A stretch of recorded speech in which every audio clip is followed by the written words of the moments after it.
Graduation message. Before long, you will be leaving from the institution where you have been weaving.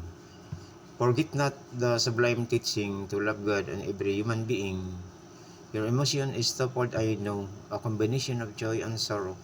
Joy, as many candles you will blow, and would receive praises and commendations from people high and low. Your loved ones' smiles and laughters, the congratulations and the words of cheers. Your world is like a bedecked and cascaded with flowers, amplified seeing the extreme joy of friends, relatives, and peers. Yet you can't deny a little phantom of sadness. As soon you will be leaving the reason of your gladness, your teachers and classmates, for which you will be surely missed. Accept the truth, no one owns us except Him, the source of our eternal bliss. To your alma mater, where you owed your erudition and skill to divine providence, give thanks to His almighty will. With God and such enormous know-how, you can calm the worry and still. Get rid that fear as whatever clouds will not prevail. Yes, I know lions would be many as you continue to traverse and start forming your own family. But considering you have God and will equip with skull armory, phobia of the future is now a fantasy. My dear brothers and sisters, wishing you the best ahead. You were completely molded in order to lead. Always give preference to the poor, the least, and the aggrieved. This is what it means to be rightly educated. Be a leader by serving to the destitute and not having the basic teaching of God, the Almighty King. As baptized and his disciple, we should be following. Surely you will be missing your alma mater. The events of years will continue to linger. The jokes, stars, and laughter, the immortal memories that for graduates matter. Friends, do not be disconsolate or gloomy upon seeing the facade of poverty that may weaken your resolve to success and prosperity. Instead, build your own destiny by being a succor to our country's economic malady. This Eucharistic celebration is first and foremost a thanksgiving to the God of creation for allowing you to win the crown of jubilation, a joy that is so immense, word that is beyond description. Of this great victory, God calls you to join His party, as the harvest is plenty. Jesus desires your generosity. Be a man and woman for other, our motto, and as Christians and Jesus follower. As today many are dying of hunger, because only few are willing to become a sharer. Let us not forget the words of our Redeemer. Whatever you do to the least of my brother and sister, you do unto me, your teacher. Friends, let us now turn the engine and be a joyous giver.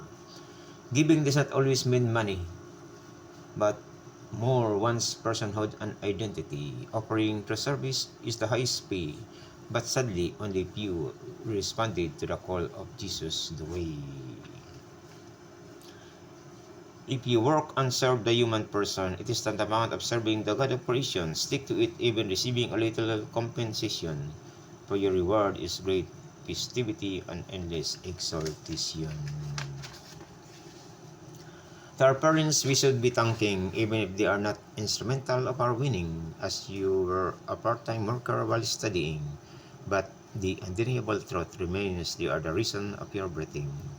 Our existence is our highest debt to our father and mother, that if they shunned us to be begotten, we wouldn't be in the hereafter, as only those allowed to be born will have a life that is forever. For this, we should love them as our debt is beyond repayment, my dear. So when our parents become old and sickly, we should serve them to the utmost, willingly and joyfully, as we can deny there are sons and daughters who are so wicked and greedy, oblivious of their old age. Worse will befall on them terribly. And to our school, we should be thanking as expression of gratitude, a thought of donation that is lasting, a room or signage that the teachers and students benefiting and actually attracts other alumni to share their blessing. And with regard to our gospel worth reflecting, God on us is reminding anything that has beginning has also an ending.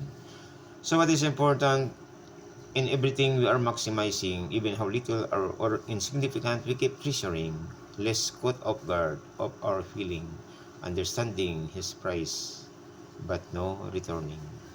Jesus told us the origin of evil, not from God, but from his arch enemy the devil. Out of jealousy, he deceived Adam and Eve's innocent will that precipitates an end to our immortality, subsequent to death and worldly ill. But because of great love, he restored our immortality by dying on the cross freely, though death remains our destiny, yet for faithful followers await our eternity. That on Judgment Day the righteous will have the victory, while the wicked will be damned endlessly, the price for living a life that is worldly. So if you are a victim of persecution, desire not any retribution, for God has his day of retaliation, being the God of just compensation.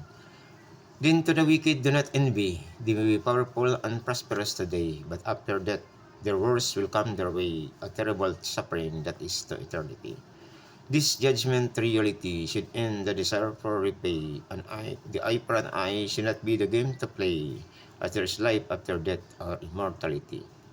The desire for vengeance may be right if our death is an end, not a life entrance, but because there is life and comeuppance, to get even should not be an option or even a glance.